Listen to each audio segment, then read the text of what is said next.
Esto es la primerísima condición, la pureza del corazón. Nuestra vida tiene que estar limpia por dentro, nuestra alma, para que el Espíritu Santo no tenga ningún estorbo en revelar a mi mente y yo no tenga imágenes de pornografía, ni estar pensando con otra mujer que no es mi esposa, etcétera, etcétera. El Espíritu Santo es más sensible que una paloma, por eso le compara con una paloma. Y Él sabe cuando tú ves a una mujer que no es tu esposa, cuando te aprovechas con tu novio o con tu novia, y todas estas cosas molestan a Dios, porque es un Dios santo. Pero eso sí, ¿verdad? Cuando se trata, a ver, explíqueme la predestinación, y explíqueme esto, ¿y por qué no entiendo estas cosas? ¿Y sabes por qué? Por tu vida sucia. Porque cuando comiences a limpiar tu vida y a tomar en serio a Dios, no te imaginas de qué forma se va a ampliar tu capacidad de percepción y de discernimiento espiritual para que entiendas las cosas profundas de Dios. En uno de los salmos dice la Biblia: al pueblo Dios le dio a conocer sus obras, a Moisés sus caminos. Qué tremendo está esto. O sea, el pueblo vio cómo cayó agua en el desierto, cómo cayeron codornices, cómo pudieron ser sostenidos en un desierto sin nada, y lo único que el pueblo quería era ver milagros, milagros, milagros, milagros. Pero durante 40 años el pueblo en el desierto nunca tuvo el conocimiento de los caminos de Dios. ¿Por qué Dios hace lo que hace? Y esta es la razón también por la cual muchos cristianos se desaniman y se frustran. Es que no me ha funcionado el cristianismo y Dios no me ha contestado mis oraciones. Y la raíz de todos los problemas es el pecado. Nuestra vida sucia, nuestra vida que no está limpia delante de Dios, las tranzas, la deshonestidad, la falta de integridad, en todas estas áreas tenemos que tener muchísimo cuidado para que podamos dejar la libertad al Espíritu Santo y Él pueda ampliar nuestro entendimiento. Y en esta generación, como dice Daniel 12, los entendidos entenderán. Y dice los salmos, ¿verdad? Dichoso el hombre que guarda los mandamientos de Dios, porque entenderá el temor de Dios. Y si tú no quieres seguir a Cristo cargando una cruz, no lo sigas. Y si no quieres negarte a ti mismo, te va a costar más trabajo. El otro día tuvimos un caso, mi esposa y yo, de una pareja, que él va a una iglesia y la esposa va a otra iglesia. Pero la esposa es la directora de la escuela, es la directora de la femenil de la otra iglesia, pero no quiere ir a la otra iglesia de su esposo. Pero es directora de la femenil y ella dice que quiere seguir a Cristo, pero sin una cruz, porque la Biblia dice que la esposa debe seguir al marido. Entonces, ella si es cristiana debe entender algo. Una cruz es seguir a Cristo haciendo sacrificios. Pero hay cantidad de cristianos que quieren seguir a Cristo con la novia fornicando, quieren seguir a Cristo, uno por acá y otro por allá, y dicen que siguen a Cristo. Increíble.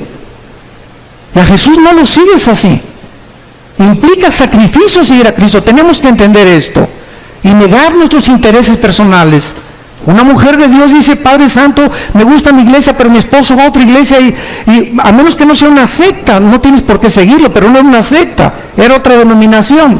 Entonces me sacrifico y voy con mi esposo y le voy a dar gusto a mi esposo y voy a orar por él, ¿verdad? Señor, pero yo quiero estar en tu voluntad. Y ahí es donde está la bendición. Pero estamos tan equivocados en tantos detalles tan pequeños que queremos seguir diciendo que somos cristianos y tenemos tantas cosas en nuestra vida que están muy lejos todavía del carácter de Jesús. Acuérdense que cuando lleguemos al cielo, Dios nos va a preguntar: pues ¿cuántas almas ganaste? Bueno, 5 millones de almas. ¿Cuántas iglesias hiciste? Tuve 600, di cobertura 800 iglesias. Todas estas cosas que hagamos, a Dios, ¿qué le van a sorprender? A Dios, ¿qué le van a poder decir, verdad? Caray, te felicito, mi hijo, al llegar al cielo. Solo una pregunta va a haber para todos nosotros. Una sola pregunta: ¿cuánto te pareces a Jesús? ¿Cuánto nos parecemos a Jesús? Dios está formando el carácter de Jesús en nosotros. Dice Romanos 8 que estamos siendo conformados a la imagen del Hijo. A Dios no le impacta lo que hagamos, sino lo que somos.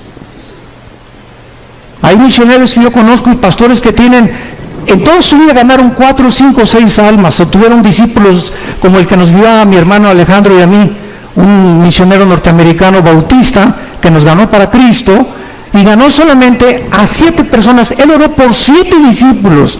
Vino a México, le dijo: Señor, dame 7 discípulos en México, en la Ciudad de México. Y mi hermano y yo fuimos de los privilegiados de estar con este hombre de Dios. Y él se murió y nada más ganó a 7 discípulos. Y los 7 discípulos somos los 7 cristianos ganadores de almas, y estamos en el ministerio de Cristo. Cuando lleguemos al cielo, todo el fruto que podamos nosotros tener va a ser para Él. Pero Él supo lo que es servir a Dios. Entonces no se trata también de tener grandes multitudes y grandes aquí, cosas por acá, porque ahorita es lo que más llama la atención. Ahorita se trata de hacer discípulos. Yo te pregunto a ti que eres cristiano, desde que tú te convertiste, ¿a cuántas almas has ganado para Jesús? Nadie levante la mano. ¿A quiénes les has hablado desde que te convertiste de Jesús? ¿Tienes alguien en tu casa, tu hija, tu hijo, tu primo, tu mamá, a quien estés discipulando? ¿A quien le compartas lo que aprendes los domingos en la iglesia o en los seminarios? ¿O todo para acá, todo para acá, todo para acá y nada para allá? Y lo que Dios nos da es para bendecir. No recibimos nada que guardemos para nosotros. Todo Dios me lo da para darlo. Me da conocimiento para alimentar. Me bendice para que yo sea de bendición. Me fortalece para que yo fortalezca. Me anima para que yo anime. Nunca nos quedamos con nada, porque es cuando comenzamos a vivir para nuestros propios intereses. El anticristo va a ser la personificación de la maldad, la obra de arte de Satanás. Dice en el libro de Daniel capítulo 8 versículo 23: y al fin del reinado de estos, está hablando de Babilonia, el actual Irán, que Babilonia es Irak, lo vamos a ver ahorita. Irak, Irán, Grecia y lo que fue el antiguo Imperio Romano. Cuando terminaran estos 4 naciones y desaparecieran del mapa, y volviera otra vez el anticristo a resurgirlas otra vez y a revivir el antiguo Imperio Romano y el Imperio griego, para que el anticristo pueda preparar su entrada, dice la Biblia que cuando los transgresores lleguen al colmo, se manifestará un rey altivo de rostro, entendido en enigmas. En otras palabras, Dios no va a levantar al anticristo hasta que la raza humana llegue al colmo. Yo les pregunto, ¿qué es llegar al colmo? La Biblia me los enseña. Hubo 2 ciudades en la Biblia, en Génesis 18 y 19, Sodoma y Gomorra. Y Dios le dijo a Abraham: oye Abraham, ven para acá. No voy a revelar nada sin que tú no lo sepas. Voy a destruir esas 2 ciudades. ¿Pero por qué le dice a Abraham? Porque no hay justos en las ciudades. No los voy a destruir por la depravación sexual que hay, sino porque no hay justos suficientes para que yo no las destruya. ¡Qué tremenda lección de Dios! Y pues ya saben todos, ¿verdad?, que Abraham le dijo a Dios: oye, si hay 50 justos, la perdono. 40, la perdono. Y no encontraron más que uno solo, Lot. Porque hasta la esposa se quedó convertida de sal. Entonces vemos que Dios actúa cuando llegan al colmo las maldades y cuando los buenos ya no hacen nada. Dice el dicho que los malos duran hasta que los buenos no hacen nada. Tuvimos una época, como les decía en la mañana en el desayuno, donde estamos acostumbrándonos a que sea normal la inmoralidad que nos rodea. Las revistas, vas al dentista y revistas de pornografía. En la mañana Virito y Capulina también, ya quién sabe, con chavas arriba de sus rodillas. En las telenovelas ya es un asco, ¿verdad? Todas las cosas que pasan en las películas. Ya es impresionante por todos lados, las espectaculares, ya de descarados. Tú vas ahorita, por ejemplo, a Toronto, Canadá, y hay una mujer desnuda de casi 50 metros de altura, el espectacular. Vas a Alemania y en los trenes hay puras fotos pornográficas en los trenes, en los metros de Alemania. En Holanda ni se diga. Entonces estamos llegando a un punto en el mundo donde no nos damos cuenta que está ardiendo el mundo, nuestros hijos están siendo arrastrados, hay más de 17 millones de sitios pornográficos en el Internet. Y tus hijos y mis hijos tienen acceso al Internet. Y si no los vigilamos y no los cuidamos, van a crecer infectados en la mente, completamente desorientados acerca de qué es el sexo.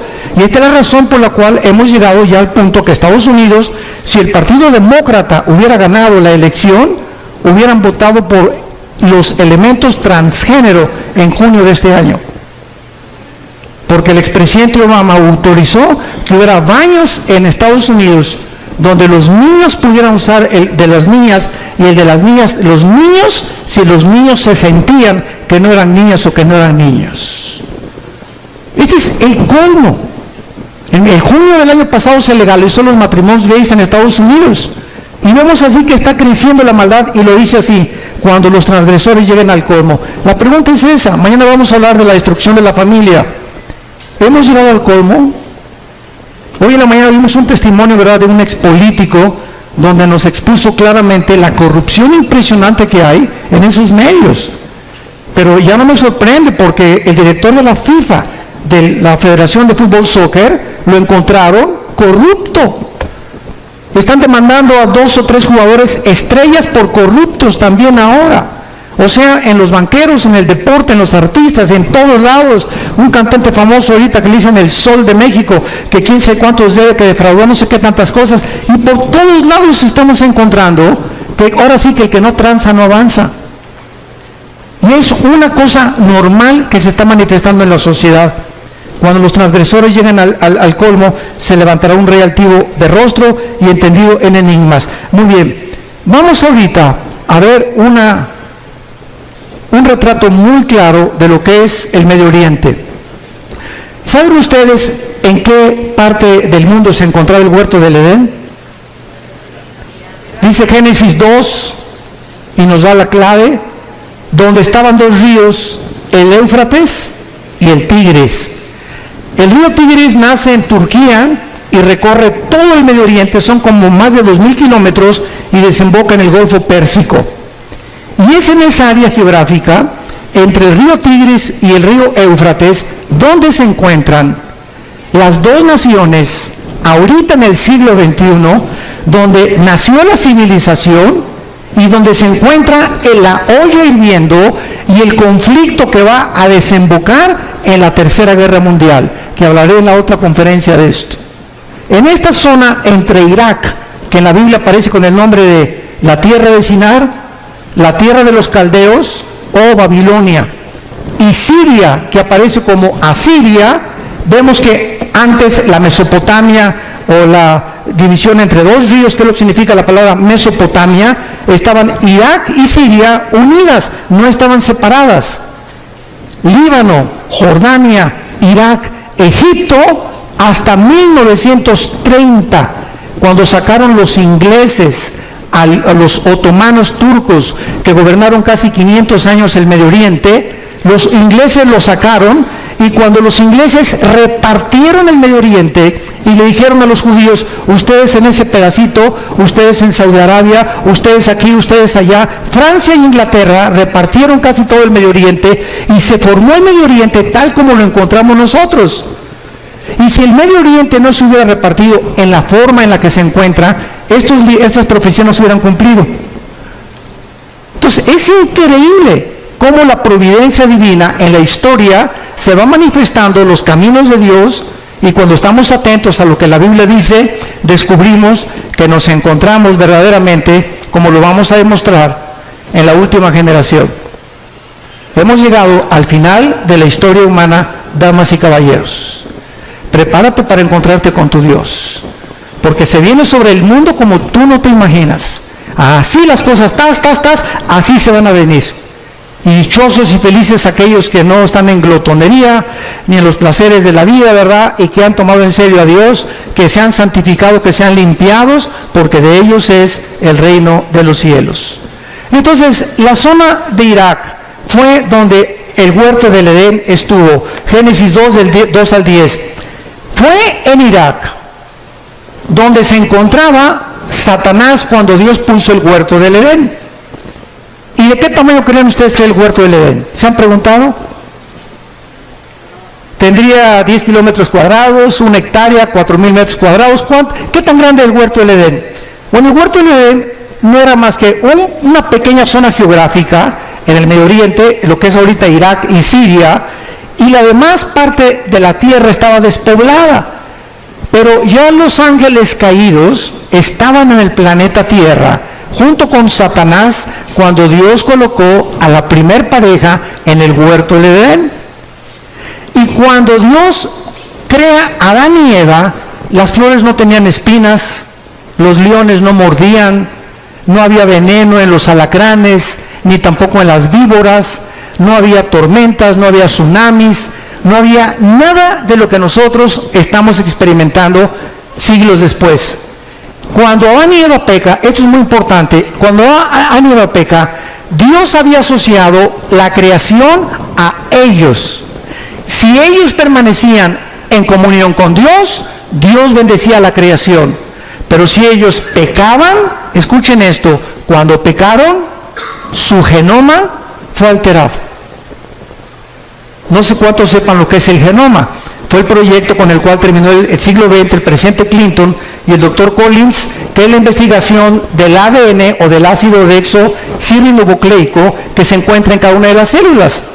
Y en los millones de células que tenemos un software, para que me entiendan, en el siglo XXI, tenemos un software, tenemos un código genético de información inteligente. Y en cada célula de mi cuerpo se encuentra toda la información de cómo soy, de cómo eres, tu tamaño de estatura, tu pelo, tus ojos. Venimos heredando desde Adán, los hombres el cromosoma Y, que las mujeres no lo tienen. Las mujeres tienen cromosoma XX, nosotros tenemos cromosomas XY. Y esta es la razón por la cual hasta 1860, cuando Gregorio Mendel descubre las leyes de la herencia, que entiende por qué José no podía meterse con María para que naciera el Hijo de Dios.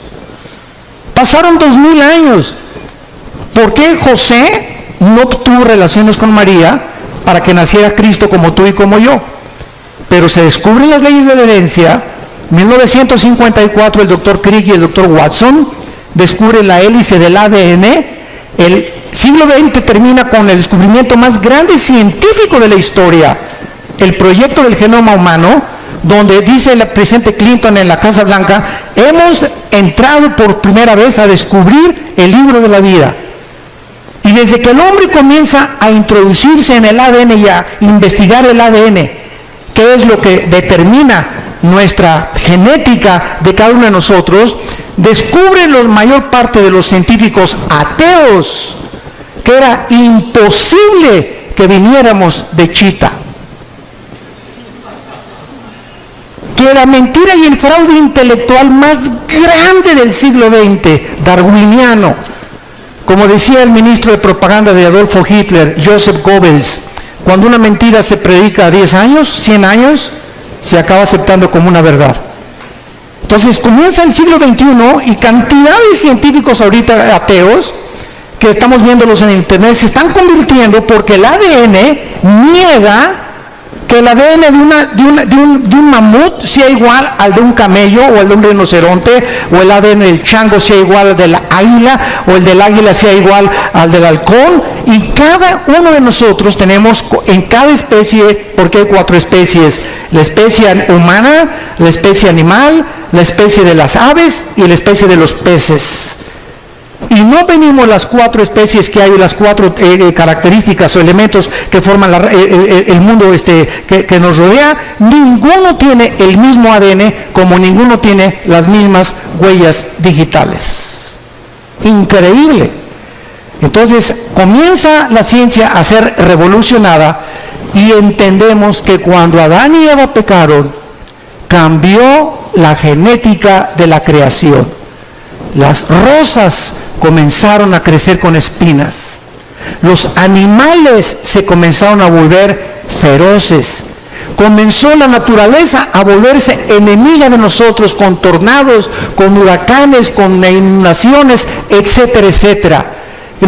Comenzaron a propagarse todo lo que se llama la propaganda bacteriológica, los virus, los microbios que comenzaron a atacarnos, se volvieron nuestros enemigos, y todo debido al pecado humano. Por eso dice Romanos 8 que la creación gime a una esperando la redención de nosotros, porque cuando seamos redimidos nosotros, la creación regresará al huerto del Edén otra vez. Y esto es precioso porque nosotros los cristianos que me escuchan, santos de Dios, toda esta información que les doy es la información que ahorita están buscando los científicos y no la tienen. ¿De dónde vienen los platillos voladores desde 1946? Porque cuando venga el rapto, ¿qué creen que van a decir? Que nos pintamos con los ovnis, que los extraterrestres nos llevaron. Y Alberto Einstein en 1943 demuestra al presidente Roosevelt en Estados Unidos, al doctor Fermi y al doctor Oppenheimer alemán. Alberto Einstein demuestra con su famosa teoría E igual a mc al cuadrado, la energía es igual a la masa por la velocidad de la luz al cuadrado, que la conquista del espacio es imposible científicamente, por dos razones: la velocidad y el tiempo. Si sacamos una nave y nos vamos ahorita a Marte, van a pasar, pongan ustedes que nos vamos a la velocidad 300,000 kilómetros por segundo, que es la velocidad de un año luz. Vamos a esa velocidad, llegamos a Marte y pasaron un año. Aquí en la Tierra pasaron 5 años. Entonces, si tu esposo tiene 30 años y se va a Marte, y tú tienes 25, él te lleva 5 años de edad, y allá pasan 10 años, cuando él regrese tú vas a parecer su abuela. Y además ninguna nave podría ser construida jamás que pudiera evadir los millones de piedritas minúsculas que existen en el espacio, porque la destruiría a la velocidad de la luz. Así que todas esas yo le llamo marihuanadas, de que la guerra de las galaxias y por aquí, por allá, etcétera, etcétera, son los pininos y la imaginación, porque, ¿verdad? Julio Verne, Walt Disney, no se puede detener la imaginación humana. Pero ya la Biblia lo decía en Hechos 17 también, cuando Pablo les predicó a los filósofos en Atenas, que Dios hizo el cielo y la tierra y fijó los límites de habitación del ser humano. Entonces, todo lo que está pasando ahorita en el mundo está siendo preparado para la culminación del último acto de Dios. Y Dios no quiere que ni tú ni yo estemos desapercibidos y que no nos agarre como ladrón en la noche, porque vendrá así. Y si llega la oportunidad a tu vida y Dios te quiere usar para algo en este tiempo y tú no estabas listo, no estás preparado, has estado jugando con Dios en los últimos años, la oportunidad no te vuelve a venir. Dios no necesita a ninguno de nosotros. Nadie somos indispensables. Se brinca y Dios agarra a Pepe, o agarra a Carmelita, o a Lupita, o a Juan, pero Dios termina su plan.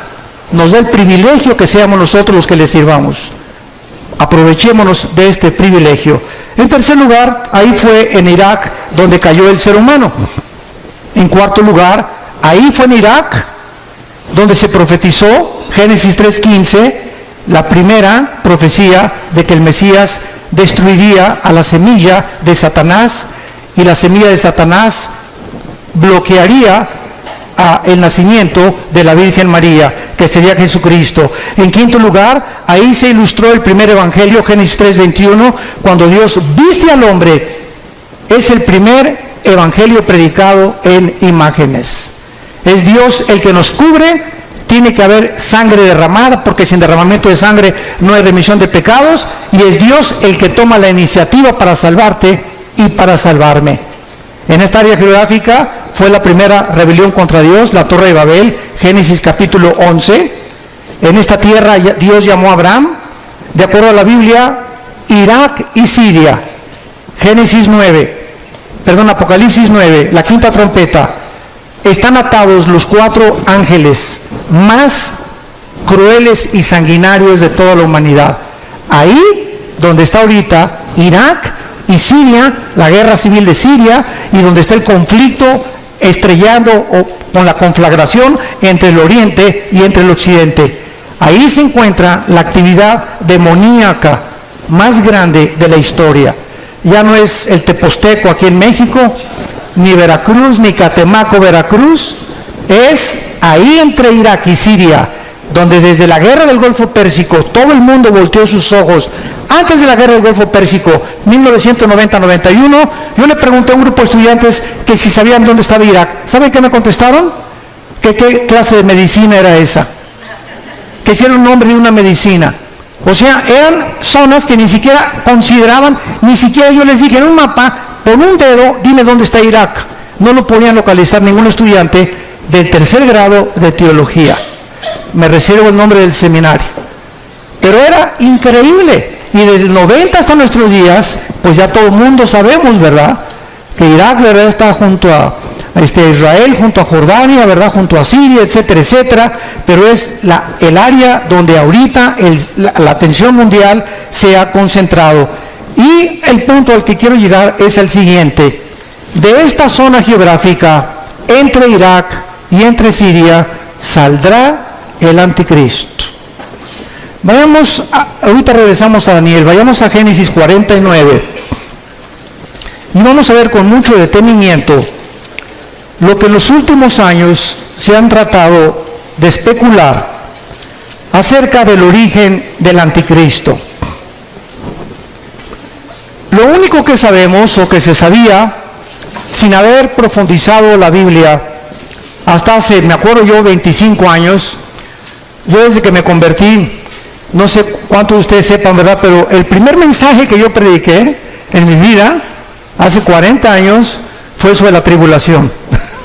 O sea, desde que comencé a predicar, Dios me trajo a la profecía y a la apologética, que es la defensa de la fe. Son las dos áreas de ramas de la teología donde me he especializado más, en la profecía y en la defensa de la fe, la apologética. Y desde que comencé a estudiar la Biblia, pues fue algo, ¿verdad?, que yo sentí que era un llamado que Dios me daba para profundizarme en la profecía. Y a través de todos estos años, pues me metí, yo he predicado 3 veces todo el libro de Apocalipsis, versículo por versículo. Lo pueden conseguir, son 100 conferencias, versículo por versículo, los 22 capítulos. Pero lo he predicado 3 veces, pero lo he grabado 3 veces, pero lo he predicado como 6 o 7 veces en toda mi vida que llevo de cristiano. Y cada vez que lo predico encuentro algo diferente. Y cada vez que predico tengo más luz. Y cada vez que predico a la luz de los descubrimientos científicos que están sucediendo en el mundo, como lo de la genética, como el proyecto Genoma Humano, etcétera, etcétera, entiendo más por qué hace 2000 años el apóstol Juan en Apocalipsis dijo que el anticristo marcaría con el 666 a la humanidad. ¿Cómo podría ser posible si no se hubieran inventado las computadoras? ¿Cómo podríamos ser posible que en el capítulo 11 de Apocalipsis, cuando se maten a los 2 testigos, dice que todas las tribus y todas las lenguas verán al mismo tiempo el mismo evento? ¿Cómo podría ser posible si no se hubieran inventado los satélites de comunicación en los 70 del siglo pasado? Entonces todo va cobrando sentido conforme la ciencia va aumentando y nosotros decimos, ¿verdad?, la Biblia tenía razón. Hasta que se descubre la genética, se entiende por qué María no podía tener relaciones con José. Porque si José se hubiera metido con María, el esperma Y, el cromosoma Y del varón, viene infectado desde Adán, porque nosotros transmitimos el pecado. La mujer es la receptora, nosotros traemos la semilla a los varones. Si José se mete con María, Cristo nace como naciste tú y como nací yo, en pecado. No hubiera podido pagar por nosotros. Tenía que nacer con un cromosoma que fuera el Espíritu Santo el que fertilizara el óvulo o las 2 X de los cromosomas de María para que Dios pusiera el cromosoma Y de una forma divina y el Hijo de Dios naciera hombre y naciera Dios también. Todas estas cosas las comenzamos a comprender gracias a los descubrimientos de la ciencia. Y cuando la ciencia descubre algo, la ciencia dice, la Biblia se nos adelantó. Y la Biblia es más moderna que el periódico Mañana en la Mañana. Todo lo que estamos viendo ahorita, ya la Biblia lo decía, pero pues los cristianos siguen con Ricas y Famosas, el Calimán, las telenovelas, peleándose, viviendo en pecado, queriendo saber cosas y teología, y me quiero ser pastor, o quiero ser misionero, o por qué no bendice Dios mi hogar, por qué no tengo dinero, por qué no prospero, etcétera, etcétera, simplemente porque hay una sola condición. La bendición para la bendición es la obediencia. No hay más, así de sencillo. Tú obedece este libro y obedece lo que Dios te dice, no te imaginas, no tienes la menor idea de cómo Dios te va a bendecir. En Génesis 49, dice el versículo 16 y 17 una profecía que hizo Jacob antes de morir. Dan juzgará a su pueblo. Dan era una tribu, como una de las tribus de Israel. Será Dan serpiente junto al camino, víbora junto a la senda, que muerde los talones del caballo y hace caer hacia atrás al jinete. Muy bien, de acuerdo a esta profecía, hace 25 años, yo estuve de acuerdo también, y de acuerdo a Daniel 11, 35 y 36, que dice que el anticristo del amor de sus padres no hará caso, y de muchas otras que parecen que el anticristo sería judío. Resulta que comenzamos a escarbar más la Biblia, como vayamos ahora a Isaías capítulo 10, rápidamente, Isaías 10, y comienzan a surgir la otra línea de comprensión de que al anticristo se le llama más de 10 veces en el Antiguo Testamento el asirio, o sea, de la región geográfica donde se encuentra ahorita ISIS, el grupo terrorista radical islámico, ISIS.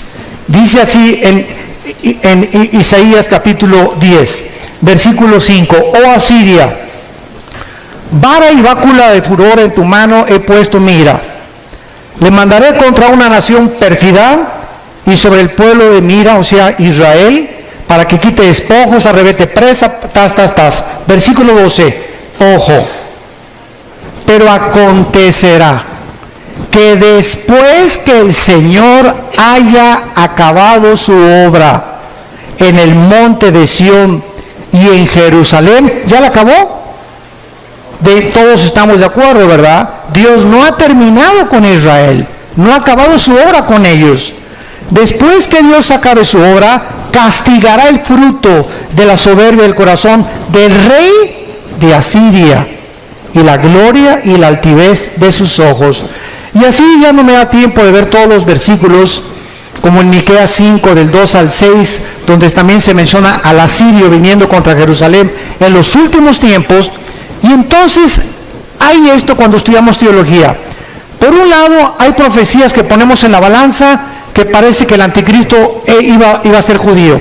Y ponemos en la balanza otros versículos que nos muestran que el anticristo viene definitivamente de Asiria, donde se encuentra ahorita ISIS.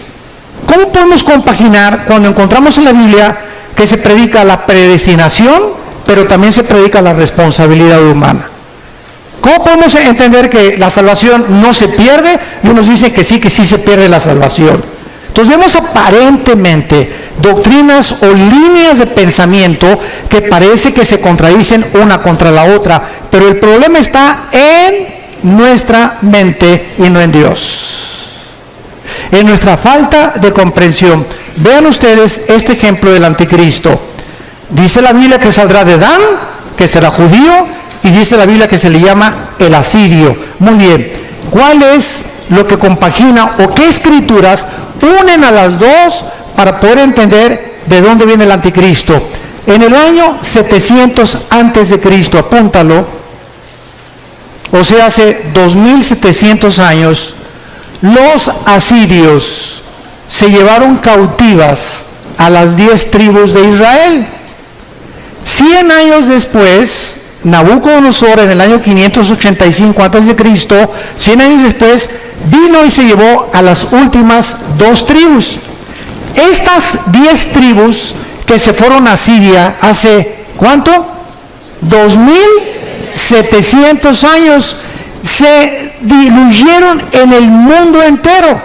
Y ahorita los judíos no saben quiénes son. Hay judíos mexicanos que a lo mejor tú eres y no lo sabes. Hay negritos, hay costarricenses, hay italianos, hay brasileños, hay españoles, hay ingleses. Están revueltos en el mundo los judíos. Y ahorita solamente hay los que creen que vienen de Leví, de la tribu de Leví, y los de Cojén, que son los sacerdotes. Pero de las 10 tribus desaparecidas es el misterio que solo Dios sabe, que los va a levantar 12,000 de cada tribu en Apocalipsis 7. Entonces, ¿cuál es la respuesta? Que el anticristo puede ser judío y al mismo tiempo ser asirio. ¿Sabían ustedes que ahora los sociólogos están llegando a corroborar que Hitler era judío? Que tenía raíces judías, tu paisano. Increíble, ¿no? Han pasado siglos y comenzamos a descubrir cosas que dices, Dios mío, a lo mejor yo no sé ni de dónde vengo, pero tenemos antecedentes de quién, a lo mejor descendientes hasta de Pancho Villa. Pero así es la genética.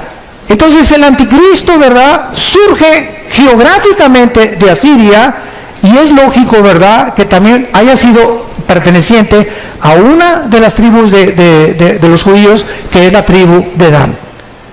Ahora, cuando este líder de ISIS declaró que querían establecer el califato en todo el Medio Oriente y borrar la frontera entre Irak y entre Siria para establecer el califato, la palabra califa significa el sucesor en el idioma del Islam. Entonces los califas eran los que decían que eran sucesores directos de Mahoma. Y el musulmán está dividido en dos ramas, en los sunnis, que son el 85%, ISIS es suní, y los chiitas, que son el 15% que viven en Arabia Saudita y en Irán. Y casi todo el Medio Oriente son sunnis, son los que controlan y matan a los hermanos chiitas porque dicen que son los únicos sucesores de Mahoma.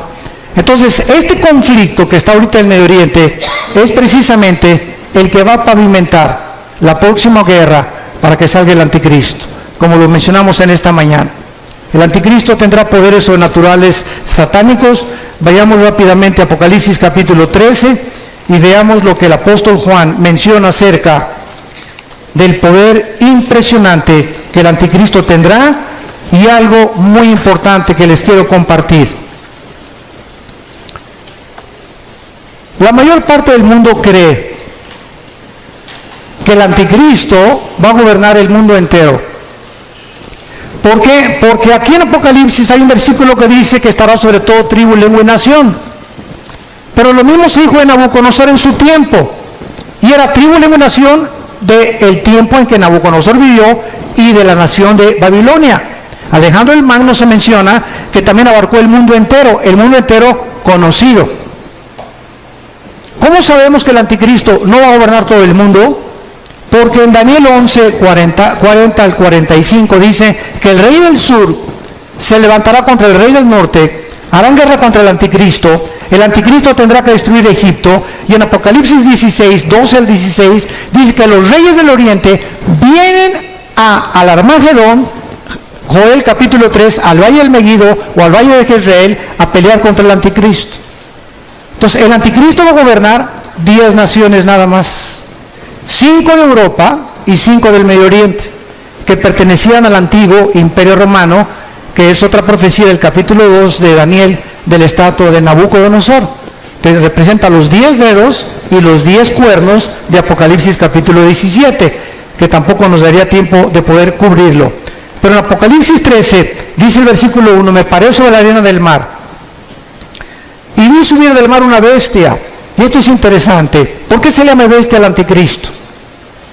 Si ustedes han estudiado Daniel, capítulo 7 y capítulo 8 de Daniel, dice la Biblia, vi a 4 bestias que se levantaron. Una era como un oso, la otra era como un leopardo, la otra era como un león, que son Babilonia o Irak, que son Persia, que es Irán, y que es Grecia. El leopardo, las conquistas de Alejandro el Magno.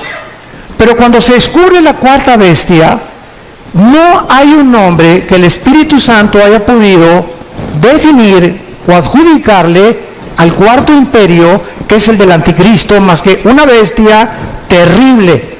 O sea, de acuerdo al Espíritu Santo, no hay una bestia tan sanguinaria, depredadora, que se pudiera utilizar como un ejemplo para poder compararlo con la ferocidad, la crueldad, el odio y el orgullo y la altivez de este hombre que será la obra maestra de Satanás. Y por eso se le llama simplemente una bestia. Y la palabra bestia en el griego, terión, es una bestia depredadora. No es un animal como un perro que es domesticado, como un caballo o como una gallina, sino que son bestias depredadoras, porque esta es la naturaleza que tendrá el anticristo. Y vean ustedes de dónde surge el anticristo, de acuerdo a Juan. Me paré sobre la arena del mar. ¿Dónde estaba Juan cuando escribió esto? En el mar Mediterráneo. De esa zona del mar Mediterráneo es donde el anticristo va a surgir, no de México, de Querétaro menos. Ni de Inglaterra, ni de Italia, ni de Alemania, ni de Brasil, ¿verdad? El anticristo va a surgir del área geográfica donde ahorita, en el siglo XXI, se encuentra Irak y Siria. De esa área en la que está a punto de estallar una guerra, una vez que esta guerra explote, él saldrá de las ruinas a tratar los tratados de paz, a ofrecer maravillas de soluciones a la pobreza, a los problemas entre los árabes y los judíos, a los problemas bancarios, a los problemas de la economía, y el mundo se quedará absorto ante la inteligencia y los poderes sobrenaturales del anticristo. Dice en el versículo 5, también se le dio una boca que hablaba grandes cosas y se le dio autoridad para actuar. ¿Cuánto? 42 meses, que equivalen a 3 años y medio. Es todo lo que el anticristo va a gobernar. Los primeros 3 años y medio de la tribulación será para consolidar su reino y su imperio, y los últimos 3 años y medio será para poder pelear y tratar a través de la fuerza y de la violencia y de comprar y de corromper a muchos reyes y gobernantes del mundo su imperio, y tratar de gobernar el petróleo en el Medio Oriente, porque debajo de Irak, de Arabia Saudita y de Irán se encuentra el 65% de las reservas petroleras del mundo entero. No nos extrañe por qué el Armagedón, que es lo que vamos a hablar después de esta conferencia, la Tercera Guerra Mundial, ahí se van a juntar, porque ahí es donde está el petróleo y es el oro negro, y el que controla eso va a controlar el mundo entero también. Y dice en el versículo 17 de Apocalipsis 17, y que ninguno pudiera comprar ni vender, sino el que tuviera la marca o el número de la bestia o el número de su nombre. Aquí hay sabiduría. El que tiene entendimiento, cuente el número de la bestia, pues es número de hombre y su número es 666. ¿Saben ustedes qué es la gematría? Apúntalo, gematría. Es la rama de la teología que estudia el valor de los números en las letras hebreas y griegas. ¿Por qué Dios escogió que la Biblia fuera escrita no en totonaco, ni en maya, ni en zapoteco, ni en otomí, ¿verdad?, ni con los aucas, o ni siquiera en lenguaje español o italiano o francés? ¿Por qué Dios escogió 2 idiomas, el hebreo y el griego? ¿Por qué? Dios lo que hace, lo hace con un propósito sabio siempre detrás, porque el hebreo y el griego son los 2 únicos lenguajes que cada palabra tiene un valor numérico. Por ejemplo, la famosa V de Víctor en el griego representa el 5, la X al 10, el 50 ¿cuánto? Ni sabes. La D, ¿verdad? El 50, el 1000, ¿verdad? Entonces, cada letra tiene un valor numérico, se llama la gematría. Cuando el Espíritu Santo escogió el 666, ¿saben qué significa? Porque dice aquí hay sabiduría, el que le entienda. ¿Cuál es el número de nosotros? el 6. ¿Cuál es el número de la Trinidad? El 3. 6, 6, 6 es el hombre elevado a Dios, elevado a la deidad, que es el sueño que Satanás le dijo a la mujer: serás como Dios. Entonces el anticristo es la obra maestra de un ser humano que el Satanás toma y lo eleva a la capacidad de ser un Dios, aunque no era un Dios. Por eso se le llama el 6, 6, 6, el hombre elevado a la deidad o a la divinidad. ¿Qué es lo que Dios quiere? Que nosotros tengamos cuidado. No somos dioses, no somos autónomos, somos agentes morales responsables, no nos creamos a nosotros mismos y debemos nuestra obediencia al Señor. Padre, te damos gracias por tu palabra en esta tarde, por permitirnos rascar simplemente tus profecías y tener un poco más de conocimiento de tu programa y de tu plan en la historia y para los tiempos humanos. Te pedimos, Señor, que cada día que pase recordemos el consejo que le diste a Josué. Josué, hay 7 naciones delante de ti en Canaán, y te voy a dar el secreto, Josué, para la victoria. No es con espada ni con ejército, no es con la valentía del caballo, no hay sabiduría ni conocimiento ni inteligencia contra Jehová. Josué, de día y de noche, medita, lee, memoriza mi palabra. Este es el secreto de la vida para poder vencer. Llena tu corazón de mi palabra, memorízala, reflexiónala, pondérala, piensa en ella de día y de noche. Y te prometo algo, Josué, todo lo que hagas va a prosperar, porque has creído lo que te he dicho. Oh Dios, que podamos ser hombres y mujeres de tu palabra, que podamos tomar en serio tu palabra, que no solamente la leamos el domingo o un devocional de 15 minutos, sino que la memoricemos, la estudiemos, la profundicemos y la guardemos en nuestro corazón todos los días, para que descubramos el poder, la energía que nos da tu palabra para sostener nuestro cuerpo y nuestra mente libre de opresión, de estrés, de incertidumbre e inseguridad para el futuro. Porque yo guardaré en completa paz a aquel cuyo pensamiento en mí persevera, dice el Señor. En el nombre de Jesús. Amén.